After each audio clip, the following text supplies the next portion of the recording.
And after taking a break from the campaign trail to pay respect to the victims in the Aurora tragedy, President Obama will resume his campaign today, speaking with veterans in Reno, Nevada, before holding several fundraisers. This comes as new analysis by the Associated Press finds that the Obama re-election campaign spent more than it collected in the month of June. Guy Benson is a radio talk show host and the political editor for townhall.com. Guy, welcome back.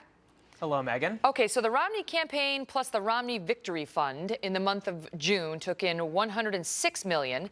The Obama campaign plus the Obama Victory Fund took in $71 million in the month of June. So this is at least the second month in a row where Romney has outraised the president, if you include the party efforts. And now we're being told that the president actually spent more than he took in. So do they have a cash problem over at Team Obama headquarters? They don't really have a cash problem per se because they have a lot of money built up. And one of the important things to keep in mind here is the way the election law is written, Megyn, is there's a pool of cash that candidates can use during the primary, and then there's another pool of cash that can be used during the general election. And as weird as it might seem to your average American out there watching this election, everyone sort of assumes, oh, of course we're in the general election season. It's Obama against Romney.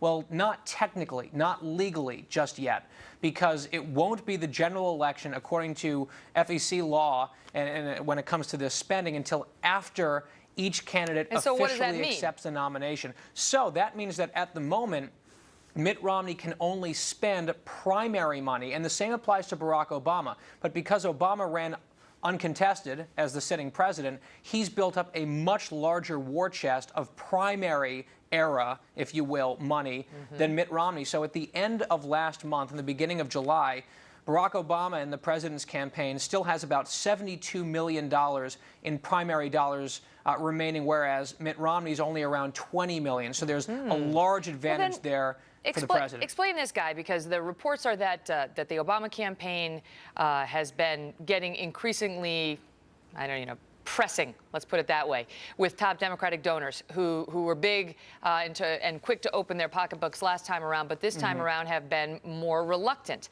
And I mean, some top Democrats here in New York who were at the famous Danielle dinner who have told me personally that their phones are ringing off the hook and that they sensed a sense of desperation. That was the word used by them.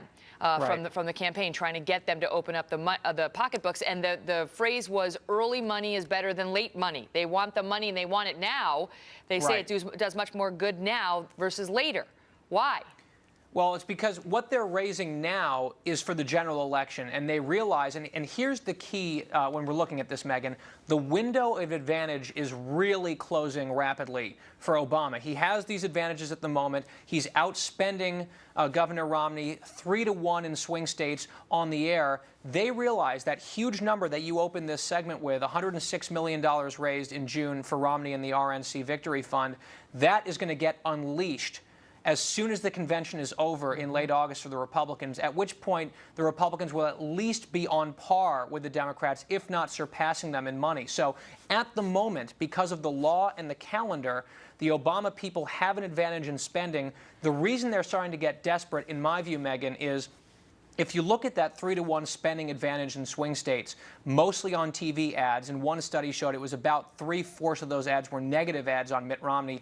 They are so desperate to try to define Mitt Romney in voters' minds right now because they realize the advantage they have is going to end by the end of next month. And the problem that we're seeing, if you're at least looking at this from the Obama campaign's perspective, when you look at the polls that came out last week, particularly from the New York Times and CBS News, the president's favorability, which has typically and traditionally been his strong suit, is now underwater, especially among independents. And I think the question we need to start asking really is, are these negative attacks that they're spending so promiscuously on now actually hurting the president more than their intended target? Understood. We heard early on that their game plan was to, quote, kill Romney politically, of course. And apparently, politically speaking, it's better to do that early, meaning now, than after the conventions for the reasons you state. Guy, thank you. Interesting. Thanks, Megyn.